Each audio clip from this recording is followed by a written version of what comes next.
person. Mm. Kumbaga sa Tagalog, sa pag-ibig walang pagkagapi, walang pagkatalo, lahat pinagtatagumpayan. Ano ba yung pinagtatagumpayan ng pag-ibig? Lahat daw. Ito yung mga pagsubok, trials na inyong kakaharapin na magkasama bilang mag-asawa. Ito ang katotohanan ko, wala. Pagkatapos nito, habang buhay kayo na magkasama, hindi kayo tatantanan, titigilan ng mga pagsubok kagaya ng tukso, kahirapan, kapintasan, kakulangan, kamalian, etc. And without the power of love to overcome all of those trials that I have mentioned, you will fail.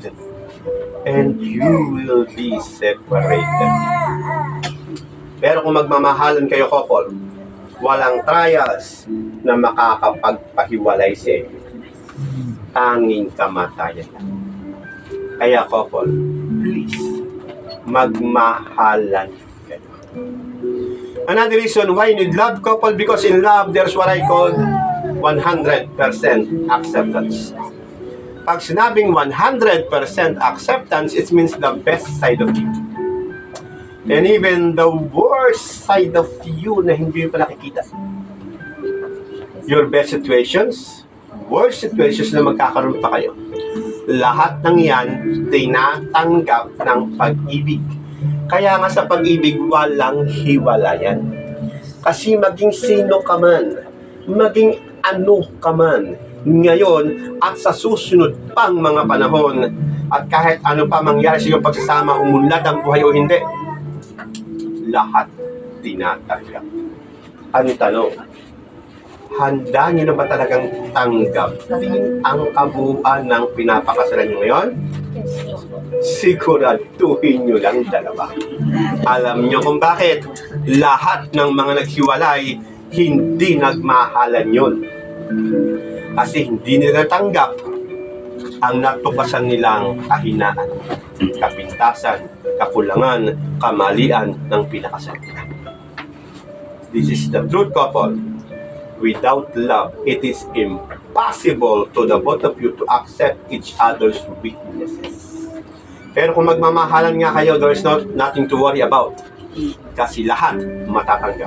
Huwag kayong mag-alala. Pag nasa inyo ng pag-ibig, magkakaroon kayo ng improvement sa bawat isa. Dahil nasa pag-ibig yung may improvement. Bakit? Kasi ayaw mo nakikitang nahihirapan ang minamahal mo. Kapag nakikita mong nahihirapan yan, yung pag-ibig mo sa kanya ang magpapakilos sa buong pagkatao mo para tulungan siya. Kaya nga ang marriage, partnership.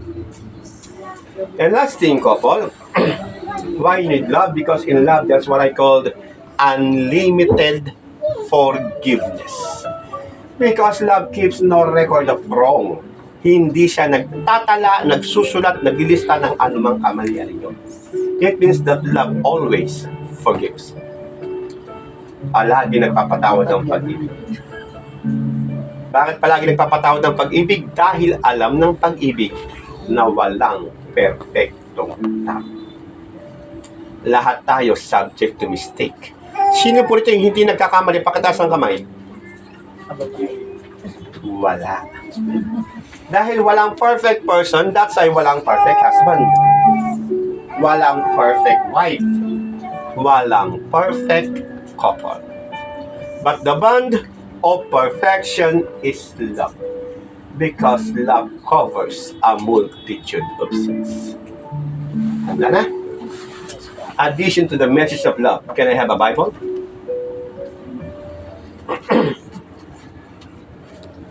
Alam niyo naman ibig sabihin nito, kahit ibig naman ipaliwanag ito, no?